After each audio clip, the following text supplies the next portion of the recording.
down too right now without even having to think, because I can feel where that depression is between the muscles and stuff, right? But I mean, what a difference, right? Walking, what a difference. Your intention's different, right? I mean, totally different, man. Like, anyway. Yeah, I don't even remember what the question is. I hope I answered. I don't know. I just said stuff. I'm not gonna remember what I said unless you recorded it. Did I answer your question? Oh, my question? Yeah. That is always slow, yeah. No, because I'm thinking of contact dance and how that works, and Right. open-minded, and sometimes it can get quite a little Yeah, of more course. intense and a little more. Can let me associate that with something else. Does anybody here listen to heavy metal? Sometimes. Rock music? Heavy metal, yeah? I do. I was at the Metallica concert, but before that I was at the Kylie Minogue concert, so it's really weird. From really colorful all guys to everybody, all guys wearing black. Weird, if you know the difference. Anyway, sorry. So I was speaking to someone else. I'm like, yeah, hey, look, there's a mosh pit starting. What's a mosh pit over there? You guys know what a mosh pit is? Yeah. Everyone's jumping around in a circle and like hitting each other, all that stuff. And the conversation was like, well, hey, you know, like metalheads and rock music fans are actually really nice people, and we really respect each other, right?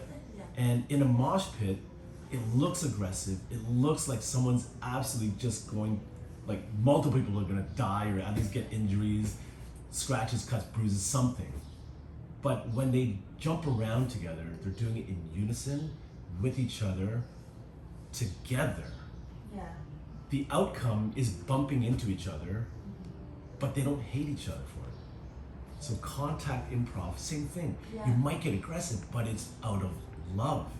Yeah, Still, it's a caring thing. It's almost like you're waiting for the energy to come through you, and that can for sure be very loving, to be very Yeah. hard, and but you can't necessarily apply contact dance to everything in Thai massage. No. But But there's a flow.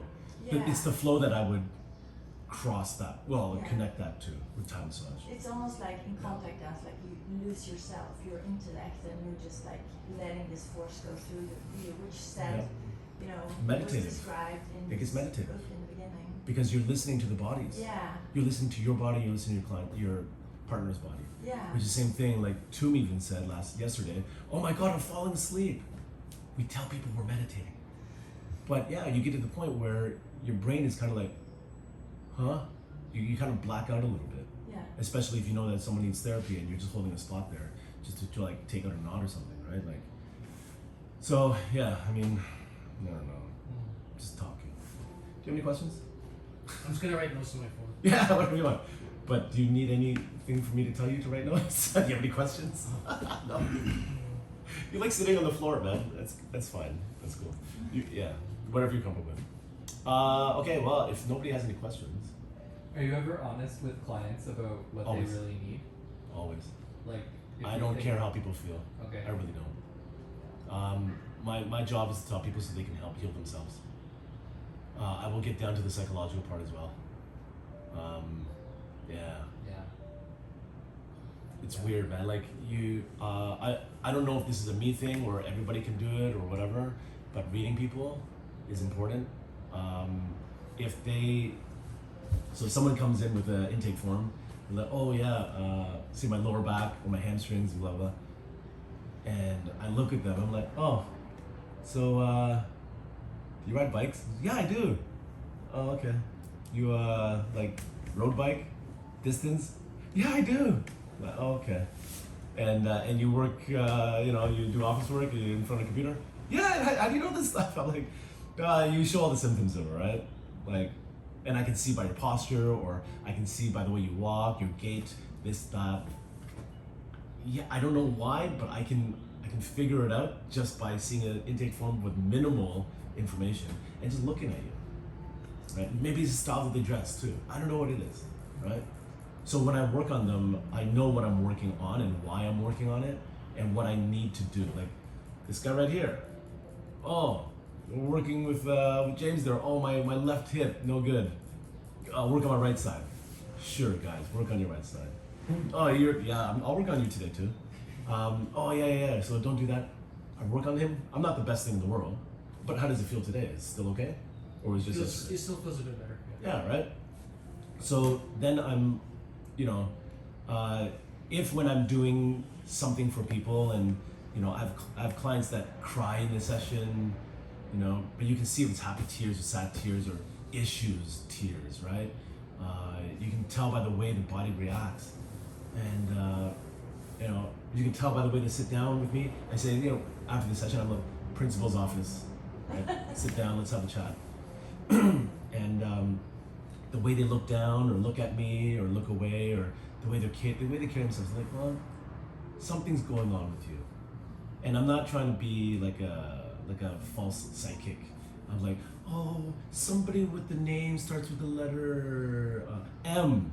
Oh yeah. There's somebody in my life with the letter M. But oh yeah, that's somebody is a friend of yours. Oh yeah, it's a friend of mine. That's not what I'm getting at. But I'm like, well, something's up. I don't know if it's positive or negative. That's for you to decide. But I feel like this is, then you get to like psychoanalytics and all that stuff. I have friends of mine who do this stuff, like professionally. They're really good. And they're like, oh yeah, okay, then, if it's your left side, if your left side has most of the issues as opposed to the right side of your body, that's because you're holding things from the past and you're bringing it to the present. If you have things that are more on the right side that have issues than the left side, then it's because fear of the future or something.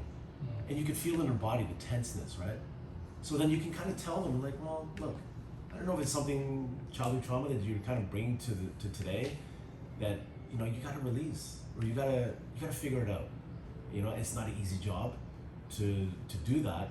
You can come here more often if you want, or you can go into the park across the street, go watch some squirrels, go get food for the winter time, or go watch some pigeons fly around, and release it, write it down on a piece of paper, and burn it, because people like to do that. And you're like, oh, I like to write things down on a piece of paper to keep it as a kind of like a journal. But yeah, if you want to burn it to let it go in a physical form, do it, right? If it's something about your future, dude, that whole thing about like, oh, the present is called the present because it's a gift. Yeah, live in the present, man, right? I'm the kind of guy, my life, well, I guess the direction I live my life right now is I don't look too far ahead, because every little thing will change. Every little thing will change. If you plan too far ahead, you will get disappointed. I don't want to get disappointed. So I live today.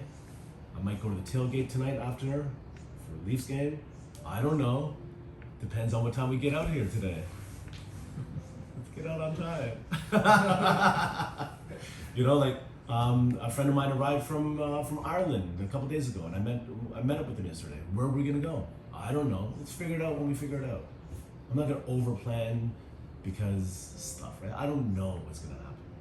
Even when you are with your client, you get an intake form. You know what you want to do, but it might require you to do something else that you didn't know, but you realize at the spot. You gotta be fluid in your mind. But then I tell the client too. I'm like, dude, you gotta work on this. I give people homework. No, gives homework. I give homework. What? And then if they choose to come back and see me again, I can look at my notes. I'm like, did you do your homework that I assigned for you last time? Oh, I tried. I did a little bit. I'm like, no, you didn't do anything. It's okay. Be honest. Let's just work on you, right? Yeah. So do you write or comment about clients that you have? Just to, all the time. Yeah. Go So back we. and see, okay, I'm having this person again. So. If you're RMT, you are legally required to write notes. Okay. They're called SOAP notes. What do you call it? SOAP, SOAP. And it's S for subject. It's like the science experiment, right?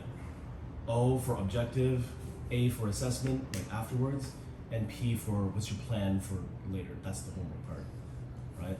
So if I'm not working on that person next time they come in, maybe because I'm away this year, then at least the next person could take a look and say, oh, that's what Len did. I kind of know what Len does, his style, and that's why he wrote what he wrote. But we can use that as at least a foundation of like, clientele buildup as well, right? It's just Yeah. right. So homework. Not everybody's the same. Everyone's notes are going to be different to the doctor. Okay, is that it? Yeah? We're falling asleep? No? Alright, let's go.